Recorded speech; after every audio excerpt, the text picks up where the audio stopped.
Hey everybody, this is me, Mama D. I've got somebody online waiting. Um, welcome to welcome to a conversation with friends. Hopefully you're hearing this. If not, everybody just let me know whether you're hearing this in the chat room. If not, I just wrote a little message for you guys to refresh. And okay, so my guest this evening is Nancy, Night Sky Woman. She's been a professional reader for 20 plus years in Winnipeg. Woohoo! She's a Canadian. She uses the tarot, Lenormand, oracle cards, and Astro-dice. She's also an astrologer and a teacher of all the above things. And she also did some Aboriginal studies at the Red Willow Lodge.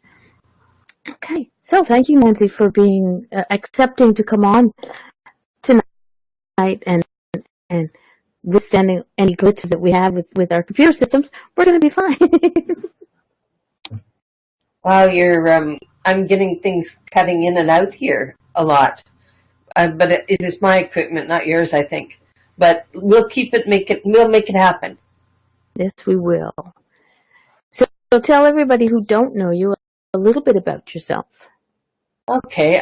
You mean in addition to what you've already? Yeah. I. That's a tough question. You know what? I do everything in a very intuitive fashion. So though I know the actual theories of astrology and the cards, I ultimately am also tapping into my intuition. So it means that if you were to look up things in a book, like if I roll the dice and I say, okay, Uranus in Aries in the first, mm-hmm. I can give you what the book means for that. But in reality, what happens is when you're me, you stretch into something more than just stringing together the words that somebody else wrote in a book, and you move to a place where your intuition and your knowledge blends to give something more individual. I really believe, there's a lot of programs about astrology on the internet where you just where you give your coordinates and poof, it tells you who you are, except that it doesn't integrate. And so as an astrologer, I think it's really important to integrate, not just read facts about each component, each planet.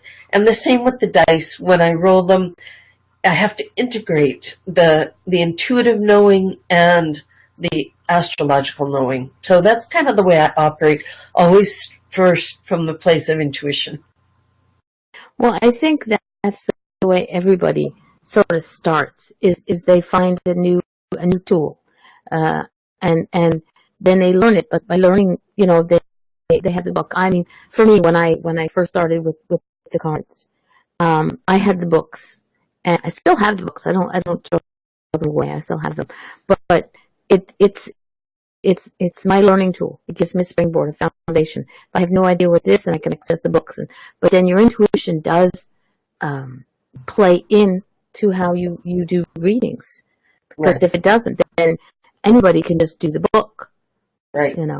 Yeah. But to get something deeper, you need to stretch into that intuitive realm. And anybody can learn that. But I think some people, as an astrologer, I say some people are more readily able to access.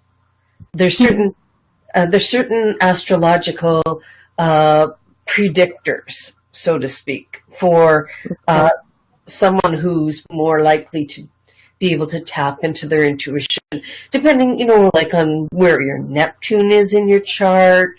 You might look at that and discover that, oh, wow, okay, it's in a water sign. It's probably that you're going to pick up things a lot easier. There's just, I don't know, how you pick them up is often shown on the chart too, is whether you're going to get it in an earth sign, then you're going to get it through your gut. You're going to feel things more viscerally. Whereas if you have it, if you had Neptune and Mercury sitting close together in a water sign, you might hear messages, you know, and in words in your head, that kind of thing. It's just kind of interesting how you combine the information and get what it all means. I love it. It's great stuff. Yeah. Is there, when we're talking astrology, Scorpio, Sagittarius, those are considered sun signs, right? Right. Yeah. Okay. So is there one sun sign, Sorry? compared to the other 11, that is more, I said, out of all the sun signs, is there one that is more intuitive? Like, can you say, okay, well, the Gemini, they can, you know, they get the better. Right. Yeah. Yeah. Mercury is at home in Gemini, and the thing is Gemini's really good with language and words, right? That's the Geminian energy. And the thing is you're never just one thing. You're, because, well, I mean, I think I've talked to you about this before, is the fact that there's no two people that are the same, that your astrological chart will always have something different in it, because all of the heavenly bodies are in constant motion. And so, you know, every 2 degrees, it can shift everything. It's a very precise, a precise tool, an astrological chart. When you're doing a reading from a chart, it's very, very precise, and it's like seeing a picture of the person's soul when they were born, and their potential. With the dice, it's more about questions that are more finite, as opposed to what your chart is, where you are looking at who you are at a very deep level and where you're going and how you're going to do it. The dice ask just a single question, and they are, what's the word for it? They are more standalone, whereas a chart is more a blueprint so you can build your future. Yeah. Okay. I like that. I like the way that sounds. So is there any question that you can ask any question you want, but is there any kind of specific questions that the dice are not really good at answering? I mean, if people most people want to know about their love life. Okay, well, generally what I've found is people just ask for either a message from the universe, or what should I expect in the next 3 months, or what energy how can I proceed so that I meet with success. Well, of course, everybody's favorite. What's available for me in terms of love? Is there anything I need to know about my health? Yeah, health, wealth, and happiness, they're the biggies. Always. Yeah.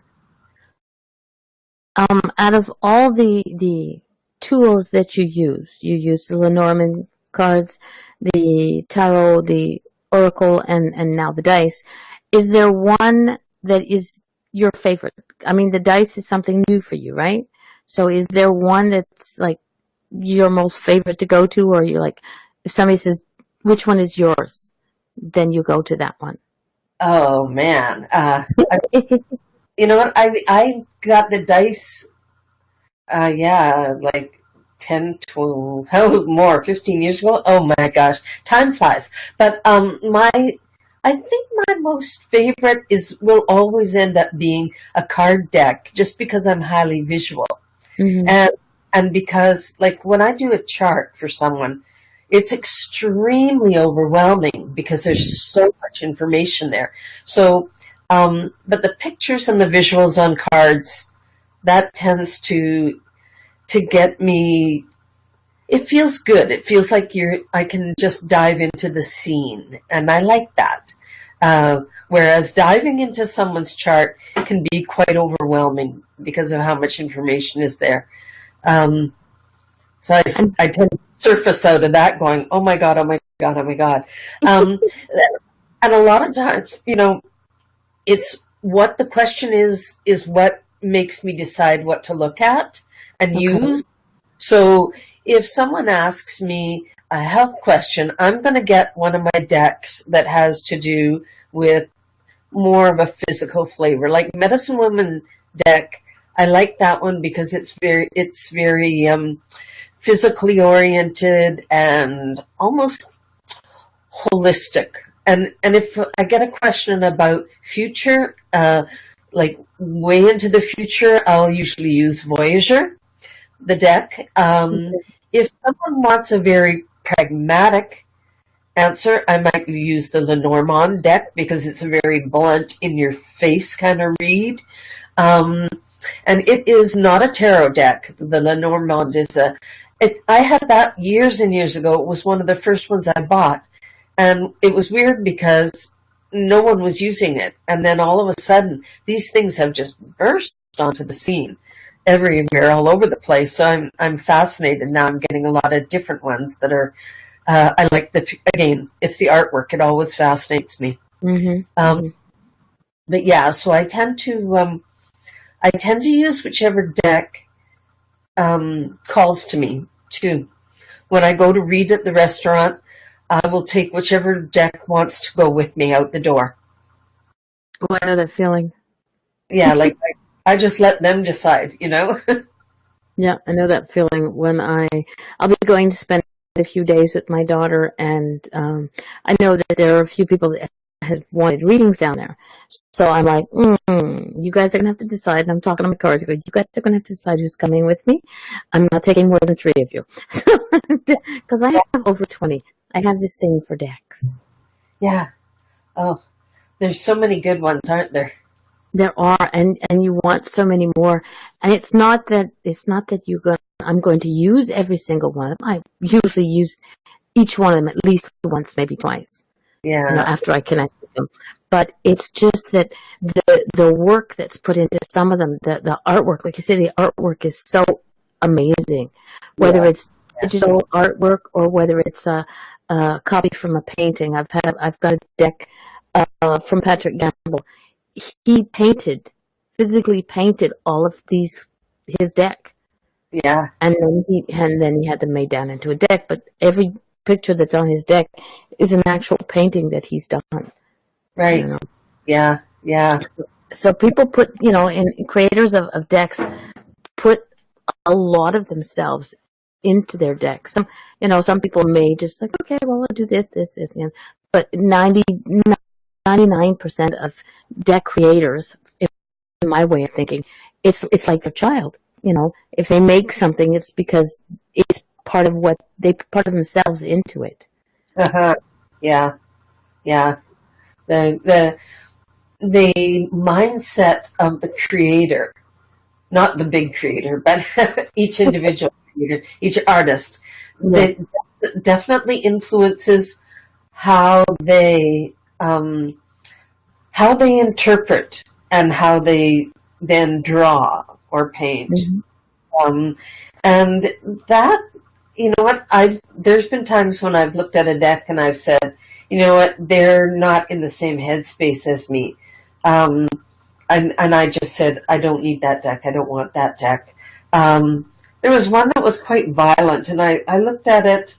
A friend had bought it and showed it to me, and I thought, you know what, I don't buy that. Why is there so much gratuitous violence and savagery there? I mean, for me, that's just not where. Yes, there are those things that happen in life, but do you need to be so graphic on, a whole suit in the deck? To me, it was pandering. I admit it. I thought the artist was pandering to a certain mindset that was rather negative and hostile and cruel, and it gave a negative image too to the whole process. Right. I don't know, but that's just me personally. Yeah, everybody has their opinions on their decks, and it's when you see it, you know how you feel when you're going to get a deck. When you sit there and go, okay, it's time. It's time to bring a new member into the family, and, Yeah. and you know exactly what you're going to do. You don't know the exact deck, but you know the feeling that you'll get when you see it. You'll be like, yep, that's it. Mm-hmm. And there are a lot of creators out there. A friend of mine was gifted a deck, and it was a sexual deck. It was very, very, according to them, it was a very detailed sexual deck. And they couldn't say no because it was a gift, but they wrapped it up in a silk scarf and put it in a drawer and forgot about it. And a few years later, they found it and they gifted it to somebody else. Yeah. They did not want to, so it was a gift to this person from some, but it may have been the same way. I just sort of equate it with Christmas cake, with fruit cake. Not everybody likes fruit cake, so they just pass it on. It never goes bad. It's just I'm feeling that deck kind of was the fruit cake of the deck. Yeah. No, you have to go with what is right for you. And you know what? The same thing happens in astrology in the sense that there's different schools of astrology. And I don't come from a fatalistic school, or I don't follow it. Okay? Like people who do a fatalistic type reading will look at the chart and just say, well, that's what you're stuck with. There you go. This is what it says. Then that's the way your life's going to be. Whereas for me, I say this chart or these dice give you information that you can use. So I believe more in individuals' free will. I believe that more of an evolution, that you can create what you want. The chart is still going to tell you facts. The dice are still going to tell you astrological facts. Mm-hmm. But the way I'm looking at it is there some information there we can use, as opposed to, oh, well, that's all you get. You have no choice now. Like, I don't like that kind of fatalistic style. And there's lots of different ways in which, how to word it. There's shamanic astrologers. There's fatalistic astrologers. There's horror astrologers. So when you go to an astrologer, you not only have to know that they're going to be looking at your chart, you have to know how they're going to be looking at your chart. Mm-hmm. So ask them, what kind of an astrologer are you? Because you can get different things from different astrologers, and you'd be sitting there going, well, why are they so different? Why do they talk so different? And it's because you have to have asked them. What system are you using? What school do you follow? That kind of thing. Yeah. Yeah. So I'm really about people looking for information to empower them, to give them information that will help them lead a more effective life. I like that. Yeah. It's not about, oh, too bad for you. I see all this stuff happening. No. Or, oh, lucky you. That's not true. You can make your own. You can make your own luck. You can make your own life. But you can apply an awful lot of the information there to up your chances of success. Okay. And that's success as you see it, not as somebody else does. So it's like you say, the charts or the dice will give you, we'll say the book cover, but can you choose? With the free will, can you choose to evade or avoid certain things in your chart, like in your future, or is it kind of sort of it's going to happen, just whether it's going to be a light tap or what's going to be a good smack upside the back of the head? Yeah, you can certainly look for, is there things that are going to trip you up? And yes, you can look into the future. You use the regular chart, the birth chart, to know what you're working with initially by birth. And then what you do as an astrologer is you check the transiting planets that are the ones that are in place now, like if I was going to throw my chart for the transits, I would say, okay, right now I'm sitting here. I know where my planets were when I was born. Where are they now? And are any of the planets that are going around the chart now, or around us now, are they close to any of the planets in where they were positioned when I was born? For every person, your sun will return in 365 and a quarter days right back to where it was. So on your birthday, approximately, is when you have a solar return. Now, and so you know at that time you're going to look and you see the sun is lined up in the outer circle of the chart with your own sun sign.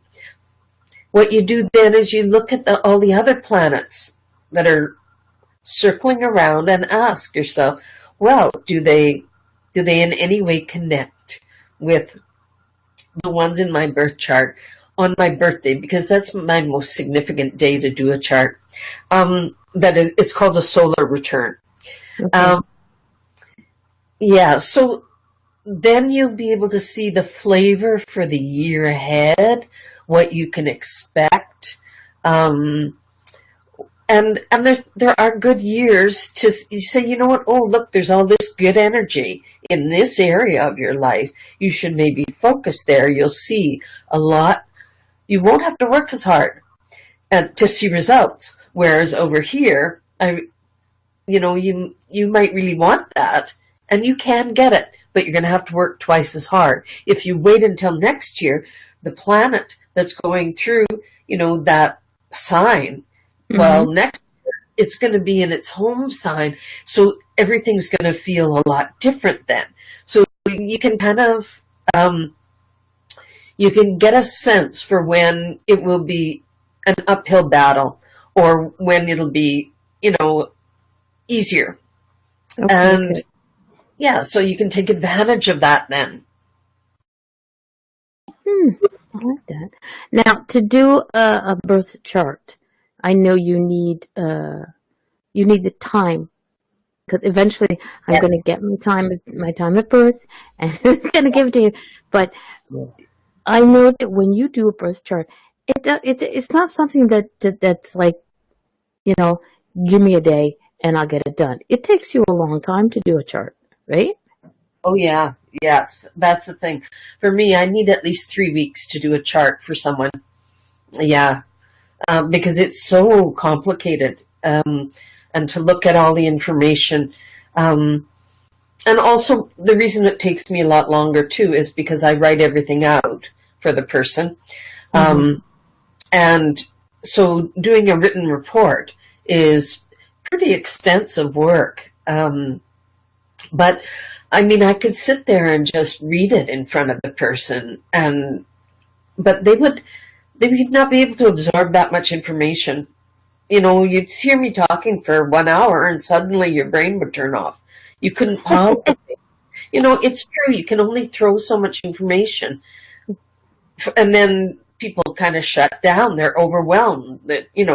So that's why I like to be able to give someone a written report, because then they can read it and send me some questions later, and really try and process what has all been said there. So it takes more effort to make the written report, for sure. And, if I didn't integrate everything, it would be very simple. I could just have preset statements to make about each combination, but you know what? It isn't that simple. Then you might as well just have a computer do it. Yeah, exactly. And I like the idea. I like the personal. I like the personal effect. And this is one of the reasons why I do what I do with my show, is that people get to know who my guest is. Like if anybody was looking for an astrologer and didn't just want a quote unquote computer astrologer, then listening to you, they know that you put your heart and soul into stuff. You don't just, put in the numbers on the computer and copy out what it says. You actually do do the work, you know. So this is what I like. Yeah. Well, we have a few people in the chat room. Good evening, everybody. Andrea has been here since the beginning. There's Mr. Kova, Miss Christy Who, Eric Glynn, and one guest who's still a guest, but can't type but can still hear the whole thing. I think, and we have somebody waiting on line. I don't know if they want to ask a question, but hopefully if you're still listening, which you think you are, you'll hang on and I'll bring you in a little later for your question. And if you just want to say, well, I'm just listening, then you can tell me that too. Oh my goodness. You're cutting out on me here. Okay. Everybody in the chat room says sound is good, so that's what counts right now. Okay. You said you got your dice 10 years ago. Yeah. Oh, I'm trying to even think about how long ago it was. God, that's scary. Let me see now.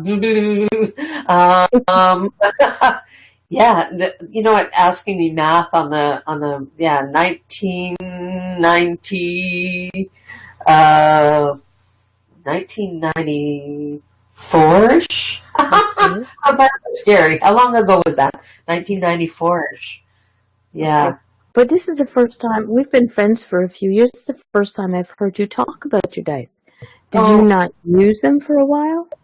Oh yeah, you know what? It's funny because in astrology there are two different types of astrologers, and one is the type that says only a chart. They're purists, and we have those who like to play with the dice, which are in essence, they don't think of them as astrology, and therefore astrologers should not be.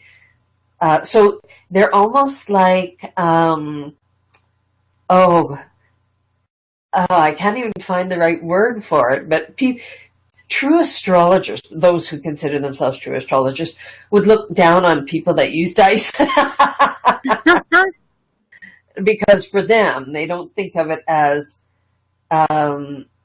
they're tools for divination, but they're not astrology. Okay, I know the word you're trying to think of, and it's just popped right out of my brain. And also, they're not an authentic. Yeah, not authentic in terms of the astrological process. So, but they are as valid a tool as a package of sugar or a bunch of chicken bones. Anything can be a tool to tap into your intuition. What these things do, though, is because I know the glyphs from astrology that are on each side of that dice, they give me a message based on astrological principles. The same thing happens if I pull out runes. In essence, you know, they've got a symbol on each, and you put together the message based on what the symbol is. And the same with the tarot or any other deck. There's symbols, there's numbers, there's color.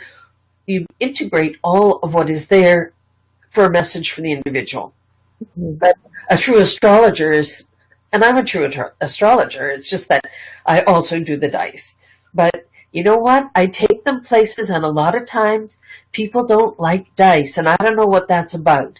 But there's something like, oh, not dice, and it's like, okay. They'll pick a card from a tarot deck, but those dice, I don't know about those, and it's kind of funny, actually. But I think it's the first time I've heard about them. You know, when we spoke a few weeks back, and you said astrological dice, I was like, I gotta look this up, because I like to learn new things. I learn to learn about new things, and anybody that I've spoken to about it, I've kind of like, wow, that sounds interesting. So maybe I'm running into some special people. Yeah. You know.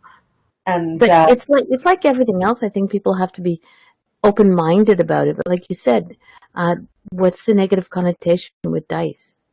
You're gambling. You're rolling rolling the dice. I think that's a good thing. It's like everything else. Everything you do in life is a gamble. It's a roll of the dice. If you don't know what you're doing, right. So maybe this to them is like a little bit too Yeah. Having no control, because the dice roll and land where they land, whether it's astrological dice or actual, dice. You're sort of gambling on where it's going to fall. You're letting the universe control what it is. Sure. Whereas a true astrological reading, doing a full reading of your astrology with your births and your dates and the numbers and all that, it's sort of like concrete. It's solid. Rolling of the dice is taking a chance. Yeah, for sure.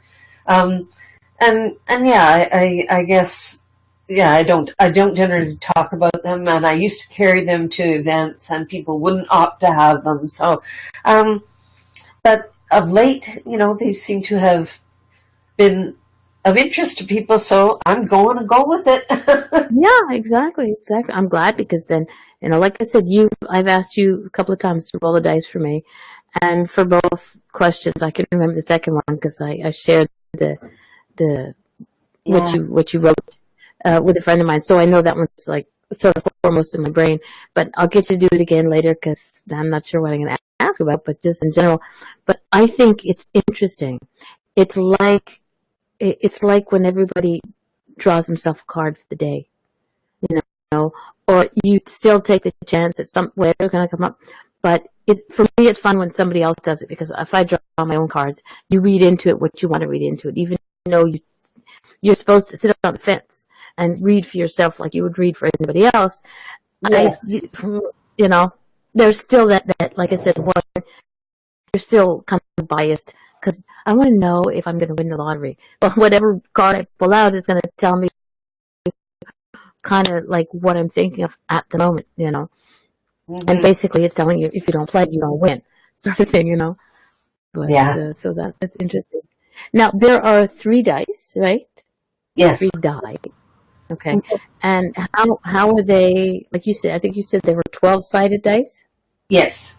Well, because there's 12 houses, and so one dice has the numbers from 1 to 12 per side, and there are 12 signs in the zodiac, and so we have a zodiac sign on each of the sides of that dice, and then on the other one is the planetary bodies, and so there are 12 accepted ones, because generally, when it's hard to explain, we use the sun and the moon, though they're luminaries, we call them planets, just for generalization. And it also has, so then it has the moon, the sun, Mercury, Mars, Venus, Jupiter, Saturn, Uranus, Pluto, Neptune. And then it also has what astrologers call the north and the south node, which are actually mathematical points, but they are very significant when we're doing a chart. They have a strong message for the individual, and so that is how you get the 12 sides covered on that particular dice. And so then what happens is you roll the 3 dice together, and then you see what comes up on each dice. Okay, I'll give you. Here's a message for the universe from Mama D. How's that? Okay. Are you good with? Yes. Okay. And what comes out when I roll the dice is the sun in Aries in the 12th house. So what I would say is that right now, what you need to be conscious of is the fact that there are things beyond your control, unknown to you, that are having an impact on what excites and interests you, something that you're eager to do, something you want to leap into, and just go full force at. You're going to have to understand that there are some unknown, probably some, what do you say, like a sneaky little noise. Like it's something unknown that will create challenges for you in the sense that you will need to cross the T and dot the I and get a little bit more systematic instead of just assuming that you can just roll at something with tons of energy and drive and just get her done. So it would tell me to tell you to be aware that there's more going on that you need to be aware of. So get informed in that regard, especially like there's oftentimes institutional rules or norms that you need to follow. And it's also saying that it will be heavily associated with the esoteric field, with the ether, the unknown. And so make sure that you don't get so enthusiastic that you run past the mark and realize, oops, I forgot to do a few things that I should have done in preparation here. Okay. Does that make sense to you? Yeah, it does. And it kind of works with the last reading you gave me, because most people know that I have this show and then I have next week's show, and then I'm on a hiatus because IntuiTalks is shutting down the radio part of it. The websites will still be here. My website will still be here, but I won't have my show through this place anymore. But what I will have, I am looking for, as I call it, a new home for a conversation with friends. And I tried a few places, tried a few things, and I was just sort of, like I said, the universe shut me down. And this is I believe, so, and somebody else says, it's time for you to take a break. For me to sit back and take a break, I'm going to take, in my head, I've got 2 months going, but I'm going to go for a month, and somebody comes up with a good idea. I will, like you say, look at the fine print and dot my I's and cross my T's and make sure it's everything that I want. Because I'm kind of sort of particular about where I want my show to be and what I want it to do. I can give you one more thing from these dice in relation to that now that you've shared that with me. And what we do then when we work the dice is we turn it completely over, flip each of them to the exact opposite. Okay. And with that, what you get then is the moon in Libra in the 6th house. And so what I would pull from that would be a message to you that the way to meet this challenge effectively is to try and not get too emotional, but to stay balanced, and also to seek out a partner who could assist you and get into a regular habit of keeping track of how your own emotions go up and down, so much so that they influence how much work you can do. I know this is rather personal, and so I hope you're okay with me saying Yeah, I'm fine with it. But when you get overly emotional and you tip the scales a bit, you have a tendency to not be able to work as effectively. And so when I've already told you you're going to have to, be really conscious of the details, then as make sure you don't get so emotional. So do things like breathing exercises so that you stay centered. Or if you feel yourself getting frustrated, because I'm picking up is like, oh my, like frustrated. Yeah. And instead of like where's my Zen type feeling, right? Right. And so doing some deep breathing and saying, okay, I'm going to get into the habit of not immediately responding. I'm going to wait for half an hour before I respond to the email, or I'll wait for half an hour before, and just let things percolate a bit before you really decide how you're going to feel about something. That makes a lot of sense. That it's so you have become very emotionally linked to your program. Yes. Yeah. And when it's that strong link, you're not always sensible.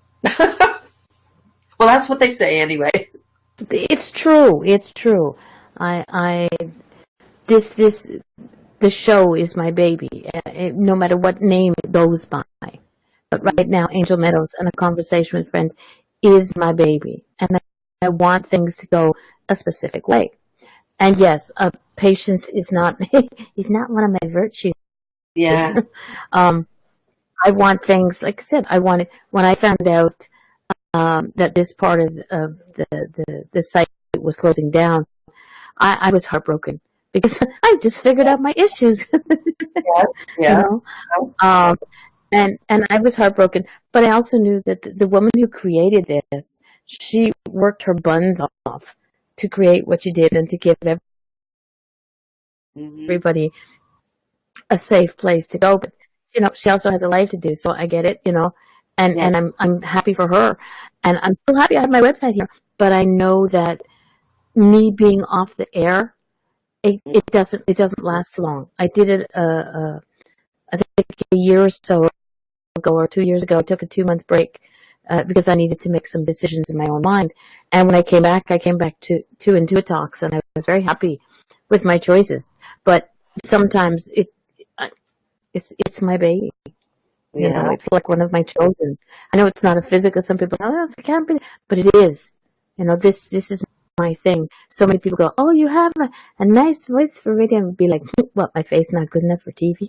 But it is what I do. It's part of helping, and this is one of the things I do. So if it's gonna, so yeah, I will take a deep breath, and I will not try and get too emotionally.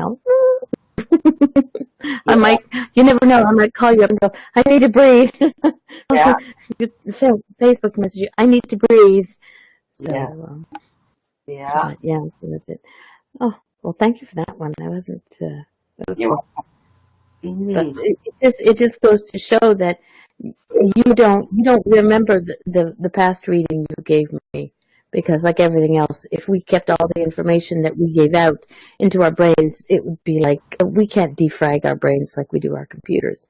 But it works. This one as well, the universe as well, is telling me almost the same thing that you did last time, with just different words. The universe. Okay.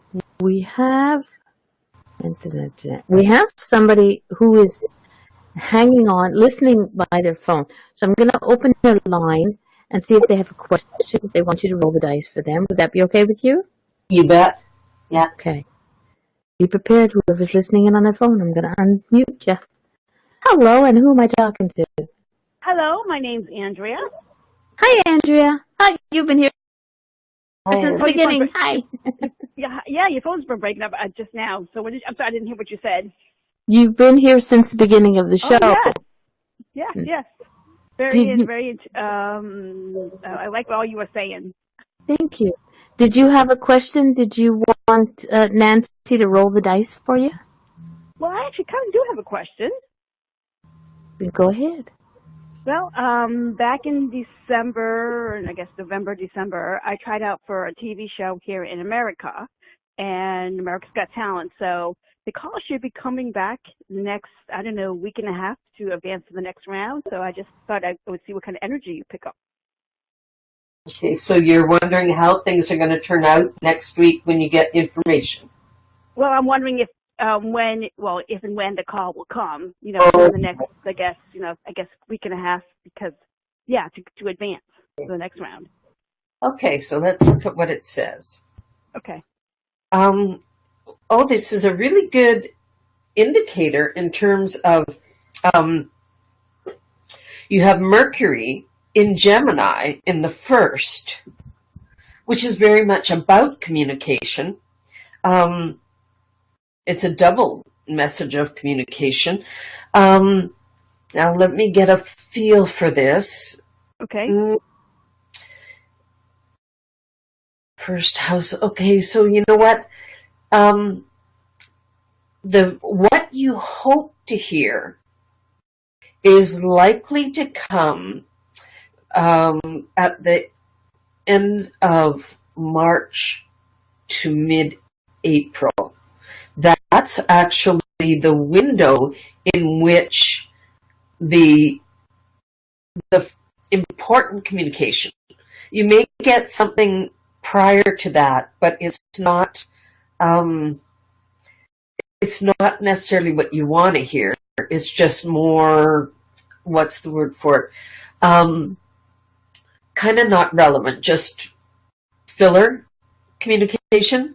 And then mid-March to mid-April, in the time of Gemini, is when you should be expecting something that's more personal to you, more about what triggers the yay in you. Okay, does that make sense? Well, yes and no, because if you don't get a call by the end of February, you don't get to advance to the round when they start taping in March and April. If that makes sense to you. Yes. So you could get something prior to that, but it would be just a general kind of information. But then you get really pertinent and so really good information comes that is more conclusive for you. That makes more sense, because if I get when I get the call end of February, then they start, like I said, they start taping in March and April. But then then you go on the TV show, and then you get to perform in front of the judges. You either get the X, or you get to move on to the next round. Yeah, and I think that'll be when you shine, and that'll be and you get a specific individual message for yourself then, as opposed to this generic, you're out type thing. Yeah. So one in February is like, yes, we want you to come, but until to March and April, you have some time to perfect whatever you need to keep advancing. Right. Yeah. So I would say be prepared to be advancing, and because you should be getting communication that makes you very happy. Well, when you ask the universe for signs, you get them, because I was actually in Florida, and I had just come from New York City auditions, and the next round is in California, and I'm wandering around in the parking lot, and literally was, no lie, it was license plates of California, Florida, and New York City, right next to each other. Mm-hmm. And then, unfortunately my dad passed away, so I had to go back to California. And no lie, I'm driving down from my sister's to my brother's house on the 405 freeway. Right next to me was North Carolina, New York City, and Florida. Those are the three states that I had tried out in. Wow. That's pretty amazing. When the universe gives you signs, you have to pay attention. So I didn't used to. That was my problem years ago, because this is my 6th year trying out, and never really paid attention. Right. The signs were like, they were there, but I think as I went along this journey, now I started from pennies and coins on the ground to license plates to my numerology numbers to a feather to on my vision board. I mean, all different kinds of things that the universe just gives me. But now I pay attention. Right. Good for you. Good for you. That's huge. Absolutely. Yeah. How fascinating. Yeah, I actually do music and sign language, because I can't sing with my hands, with my voice, so I tell people I sing with my hands. That's my gift. Oh, that's neat. Nice. Well, you're going to have to let me know when you're on, because I do get to watch America's Got Talent up here in Canada. So you'll have to let me know. Yeah. I will for sure. Very cool. Do you have a Facebook page? You can always connect to me there. I do. I do have a Facebook page. I have a Twitter, and then I have a YouTube, Dancing Hands. Of course, how isn't that appropriate, Dancing Hands? And then I have a regular Facebook page. But yeah, I can find you on there. We now become Facebook friends. Exactly. Just look for Mummy. There you go. So how did you like how did the dice make you feel? Oh, I've been in kind of this depressed state for the last, I think, since my dad died, and I'm here. It's kind of depressing here now. But that was very uplifting and very it was right on the money. Sure, I'm glad that it helped. Yeah, that's great. I like when there's some value that they do speak true. That for me is really affirming. Yeah, I mean, you can get messages because you're just like, so when I do interpreting, I'm just the messenger. I'm not telling you what things I've said, because my mom's a psychic and I know things and I can see things, I hear things, and I'm just a messenger. It means, don't shoot the messenger. It's like sometimes people are just not open to the reading. They have this negative energy, and then you can't do anything with that. Yeah. You have to be open. Right on. I like it. Yeah. Awesome. Well, thanks for calling in, and it's really great. I actually got to use my second to last show, and I got to use the phone. This is good. Awesome. Yay. Perfect. Right on. Well, I hope you keep listening, Andrea. I will. Thanks a lot, I will. Lauren. Thank you. Okay. Yeah. Bye. Bye. That was nice. I love that. EP. Yeah. Okay. I know Miss Christy who's in the chat room, and she's away from computers, so Eric had issues with his sound, so he rebooted. And all right, so I have two friends who can't be here. One because he's at his in-laws, and one because he's sleeping because he's in the UK, and he's got to get up in a couple of hours for work. So let's see what the dice have to say for Scott. He is he's running around on a hamster wheel. Okay. And he wants to know when the hamster wheel is going to stop. Oh man. Okay. Okay. What do the dice have to say? Because I can give you more information, but I figure this sort of covers it. Okay. So he's got an important message. He should never wish for the hamster wheel to stop, for one thing. Because when the world stops turning and lets you off, you're done, right? So be careful. Sure. That's just me speaking. And then when I rolled the dice too, we have Saturn in Scorpio in the 3rd. And what it's for me saying is he can stop it. He can. Part of the challenge for him is to quiet his mind. Okay. Because how you talk, okay, just even the way he's saying, how do I make the hamster wheel stop? Right, those are my words as well. Yes, the language he's using is disempowering. He's acting like, I have to keep running. That's a choice he's making. Because Saturn is very much about setting boundaries and assessing what is where's the best use of my energy. Saturn doesn't rush on a wheel.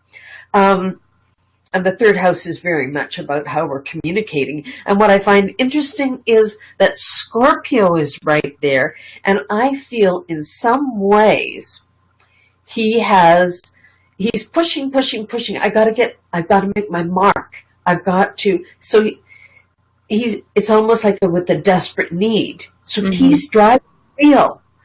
Does that make sense to you? Yeah. If you're always thinking, oh my God, I got to do this before I'm 30. Oh, I got to do this before I'm 40. I got to do this before I die. I got to do, instead of really being in the moment. And also there's probably a certain degree of inner family competitiveness that is being perpetuated. And though he may not be around his family, still got the messages in his head, spinning. Okay? He needs to become conscious of the deeper messages that he has embedded in his psyche. He didn't do it deliberately. And you know what? Even the messages may not have been what he received. Who's sending them may not. A parent saying, you need to be success by this time or else, you'll never get anywhere. That's not, they weren't saying to themselves, I think I want to bugger up this guy in the brain forever. But when you're a kid and you hear this, it's like, oh my gosh, how am I going to do that? And you start stressing then and you never stop. Well, it's really important for him to start processing and really asking himself, is this valid for me? Where am I getting that? Why is it driving me? It doesn't mean that life won't continue to be challenging and complicated and busy, but how you think about it.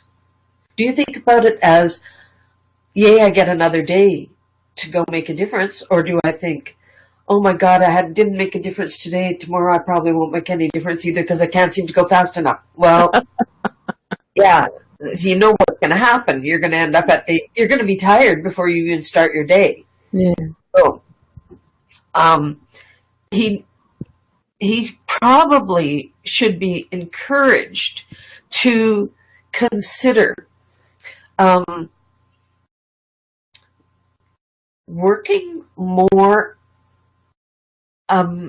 effectively by broadening his awareness of what is available instead of rushing away or rushing to things just because he's in motion. He should really be saying to himself, where do I feel best? Where do I feel solid? Where do I feel good? When am I at my best?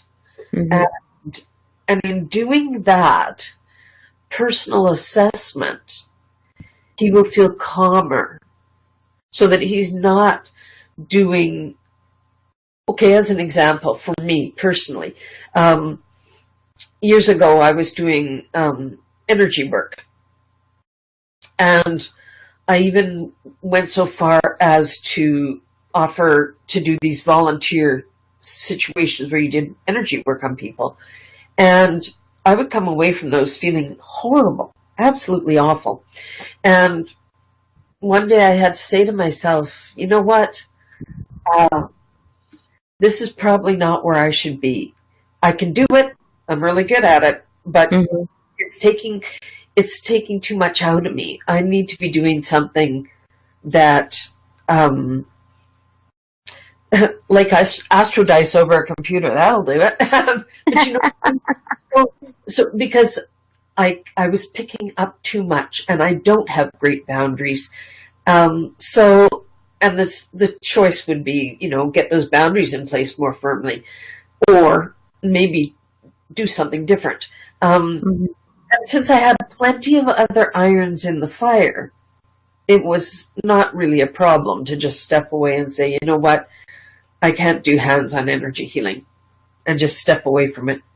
And it worked well for me. Yeah, just to have made that decision meant that I wasn't trying to be as good at that as all the other stuff. Okay. Understand. So I wasn't engaging and then losing all that energy. Well, I'll tell you a little bit about Scott, so let's see if this helps. He works long hours for low pay, and by the time that he's home, he doesn't have the time or the energy, physical energy, to do what he loves, which is the spiritual side of life.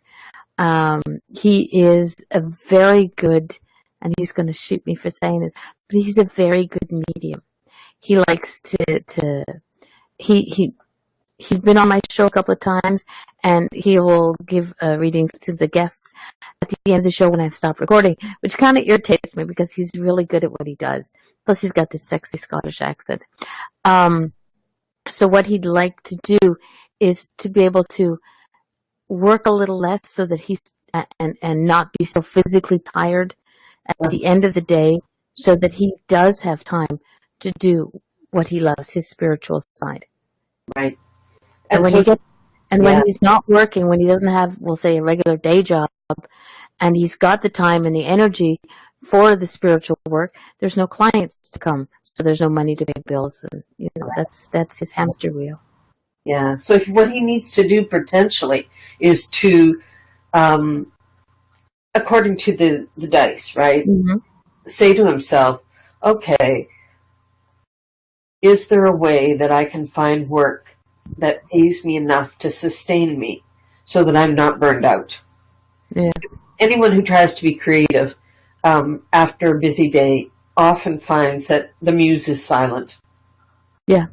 So he should be looking further afield, networking, talking to people and saying, does anybody know of a place where I could work, where I would get good money, but I don't have to be, flattened by the end of the day? Because there are other jobs out there. Yeah. And that's a job in itself, finding work. True, yeah. But if you see it that way and you say, okay, I can't try and juggle everything. So what I'm going to do, what's the best way I can approach this? What's my best use of time? Best use of time right now is to find a different position that doesn't suck the life out of me. Does that make sense? Yeah, it does. So find a new job. There's others out there. Find a new job that doesn't suck the life out of me, provides enough income to sustain me, and then I will have the energy to paint. There you go. Yeah. Okay. Well, that's for you, Scott. And I'll tell you what time you can check out the show at. Okay. Homework. Exactly. Okay, Christy in the chat room said she's still there. She just didn't know what question to ask. So I said, how about just a general? So a general roll of the dice for Miss Christy who? So this is just a message from the universe then. Mm-hmm. And let's see what it says. It is actually the dragon's head, and it is in Virgo in the second. Okay. So what the dice are saying is that it's time for you to move into some creating habits, outlining habits that will get you closer to a goal of attaining something that you really value, that you have your heart set on. And it also says that sometimes in helping others, we help ourselves. This is not when we're being taken advantage of. This is when we voluntarily decide that it's good to help someone else. And releasing, what is it that I'm getting here? Releasing a fear that you'll never get what you want. It's the fear that is, and the assumption that you'll never get what you want, that stops you from actually even seeing it and going for it. So, you know what you really want if you just check in with yourself. Check in with yourself and say, what is it that more than anything I want? And then let go of the idea that you can never have what you really want. And instead say, I'm going to make it happen. How do I do that? By, individual, every day, making a choice to, it's like I made a choice a long time ago that I was going to lower the chances of having cavities. And so I started flossing my teeth every day. And it sounds ridiculous. And yet there's quite a cumulative effect there. So, So what we do is we create habits that increase the likelihood for success in the way that we and in the way that she identifies what it is she really wants. But again, first, really has to be clear with herself about, and it's a little scary because it's going to be a little uncomfortable to stretch into the unknown and go, oh my God, I'm not sure I can do that, or that's really a good idea. Because it's natural to play it safe. But this, it's like, it's more than a rut. So you want to get out of that rut, for sure. Because it's affecting your psyche. It's affecting what you believe is possible. And so, again, there's some use in saying, what do I really care about the most? What do I value? And in that way you can determine, and what do I expect from myself? What do I want from myself? These are hard questions, but if you take the time to answer them honestly, and sometimes you have to stay quiet for a while so the answers can come up. Because we can kid ourselves a lot of the time if we have been trained to do that, or minimize our wants. It doesn't have to be a great big thing. It just has to count for you. So that's what it says. I hope that helps. I hope that helps, Christy. You want to let us know what you think? And by the way, Andrea said in the chat room again, thank you very much for good reading. She was touched. Excellent. Okay. Yep, Christy said thanks a lot. Oh, you're welcome. Cool. All right, we have one other person, my friend Larry. He has health concerns. Okay. They're starting to. He goes back to work soon, and it's his back, and he wants to know when's it gonna get better. Okay. Are there any other concerns that go with it? Yeah. He just wants to know what the universe has to say about how his back will be when he returns to work. Yep. Okay. And aside from me nudging him to do his physio work. Oh, yeah. Okay. So, even though he, okay, I always say things as I see them, right? Is what he needs to do is he needs to take care of himself and do things like this habit that comes with a Virgo, because it's Venus and Virgo in the 8th. And what this talks about is kind of things like habits like doing yoga so that you can get your back to be more supple and flexible, but also things like bending at the knees instead of bending over to pick things up. These are all things that you can get lazy about if you don't value. So he actually has to care about himself and not care about if he looks dorky or goofy, and not worry about what anyone else thinks.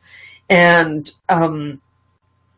he will have to look at, because some of the stuff that happens, you don't see it. It's just happening inside you, right? So don't get any warning. The same way we go back to that flossing of the teeth, right? Is I can't see any benefit every day of doing that. He will not see any benefits from doing back stretches and bends. He'll never see it. But he also won't see the negative. Do you see what I mean? Yeah. Because he's taken preventative measures. So that's what this talks about. See the value in preventative habits that will assist you. And there is, let's see. Dum-de-dum-de-dum-de-dum. Yeah, okay. The other thing is not to try to be too speedy. How do I word it? What am I picking up here? If he rushes to get back doing things, then he can relapse. Okay? So don't push. Instead, listen, you know what? His body has a memory and his body knows things. Mm-hmm. So listen to the body talking.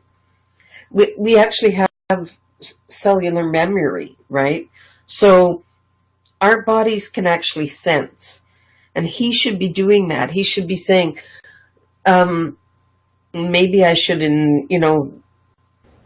invest in a belt or something, or what, instead of listening to his mind, his body talking to his mind, and even if he thinks, oh, I'm going to look a little funny, who cares? It doesn't matter. Your health is really important. So what other people will think about how you look or the way you do things, never mind. What else? Oh, it feels like, he might really want to look into something,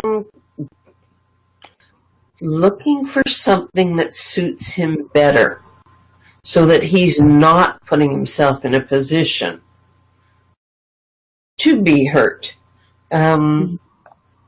Like valuing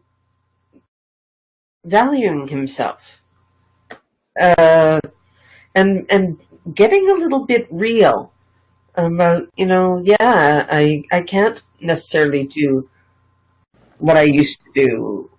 Maybe I should do something different. Or stepping down a bit, stepping back a bit. Sorry? Or stepping down or back a bit. Yeah. It's because if he pushes, he's just gonna put himself right back again where he was before. Mm-hmm. He really does need to rethink his dreams for the future and what he wants to see happening there, and then work backwards from that and say, okay, how am I going to make that happen? And I won't make it happen if I feel like shit. Yeah. I understand.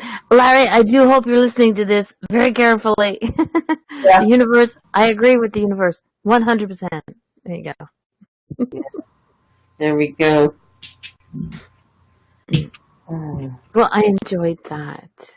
This, like I said, they seem to, the dice, like I said, roll of the dice. We never know what's going to come up, and it works. Yeah.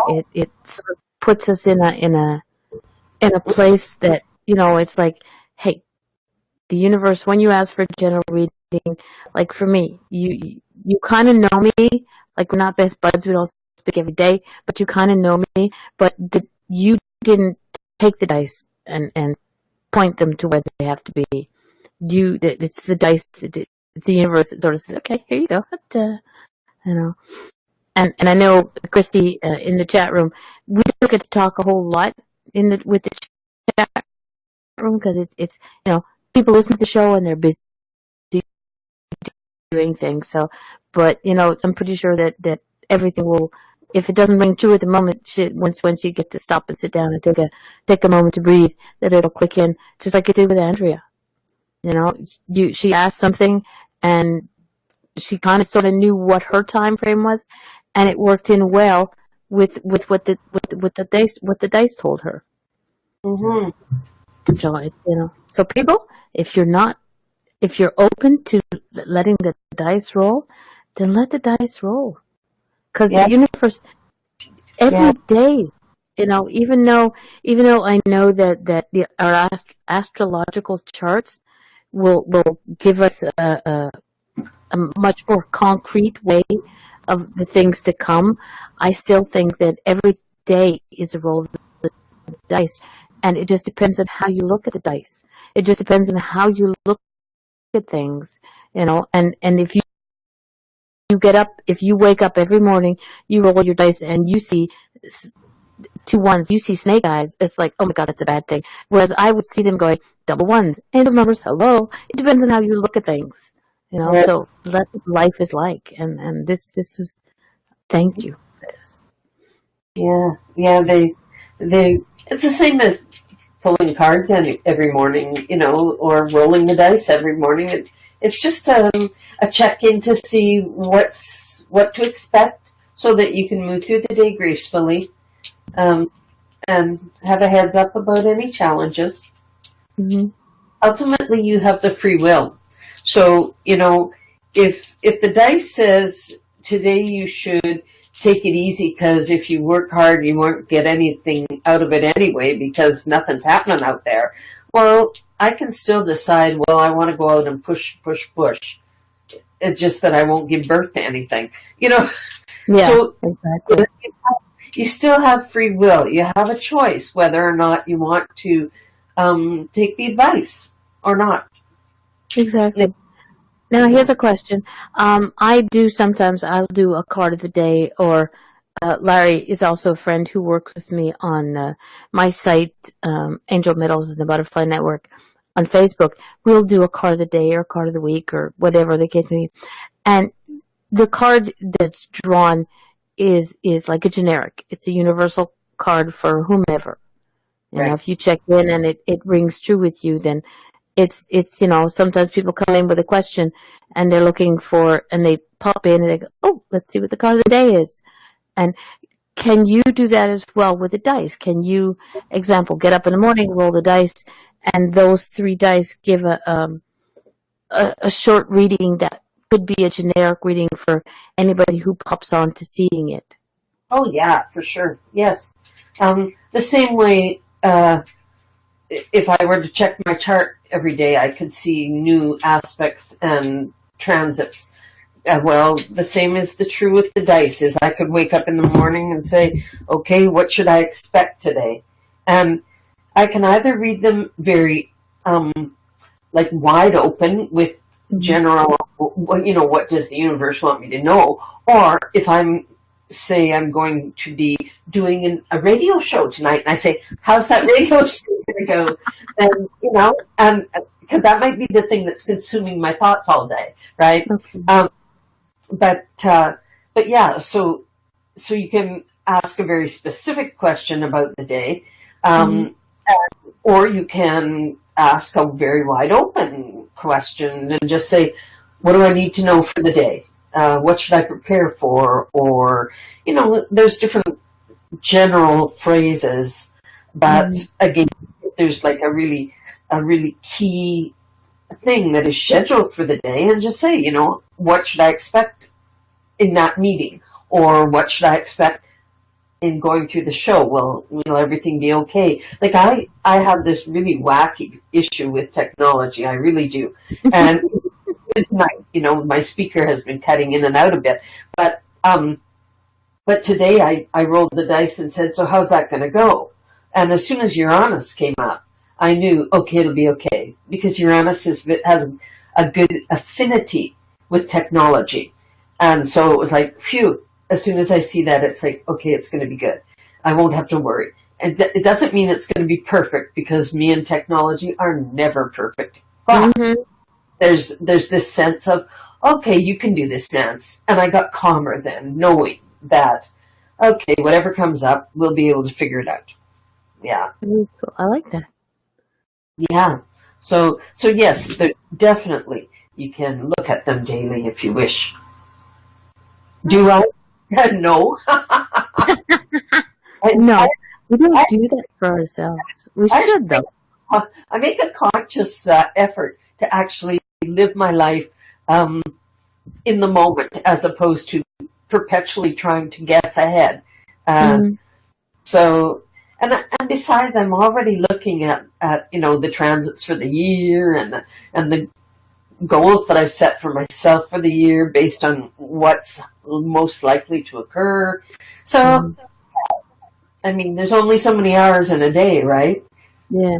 I am truly looking forward to when I get my date, my hour, my time of birth, so that I can have you do my charts, because I'm curious to see what my charts have to say about me and my craziness. Oh, So that'll be fun. Yeah, it'll be cool. Indeed. Well, I think what we're going to do is we're going to close the show out a little early because it's quiet in the chat room. I hope everybody who got a reading enjoyed it. And I know personally I did. And I know Andrea did because we got vocal confirmation on both of us.